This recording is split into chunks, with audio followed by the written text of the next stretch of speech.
Bonjour à tous, soyez les bienvenus. À chacun son explication. D'un côté, l'Ukraine qui dément être responsable des attaques sur Moscou la nuit dernière, et Poutine qui accuse l'Ukraine de vouloir terrifier la population russe. Pour le président, il s'agit d'une riposte à une frappe que la Russie a menée sur le QG du renseignement militaire ukrainien. Bruno Darou, vous nous avez rejoint, on est en pleine guerre là, informationnelle. Oui, alors complètement. Ce qui est un peu étonnant, c'est que Vladimir Poutine réagit quand même à cette attaque de drones au sud-ouest de Moscou. Il accuse donc les autorités ukrainiennes de vouloir terrifier la population russe, alors que d'après différents témoignages provenant de Moscou, dans le centre de la capitale en tout cas, il n'y a pas vraiment eu de panique.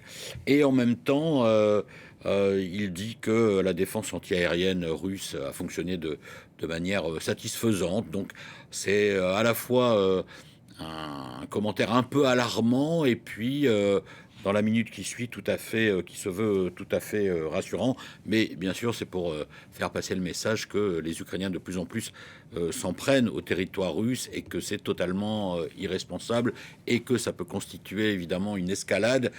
Évidemment, c'est un message à destination de Kiev, mais aussi des alliés occidentaux de l'Ukraine qui ne veulent pas que l'Ukraine s'en prenne au territoire de la Russie. Alors c'est pour ça d'ailleurs que l'Ukraine, de son côté, à chaque fois, dit qu'elle n'est absolument pas responsable de ces attaques de drones, qu'elle constate qu'il y a des attaques en territoire russe, mais que, si on comprend bien, elle ne sait pas trop d'où ça vient.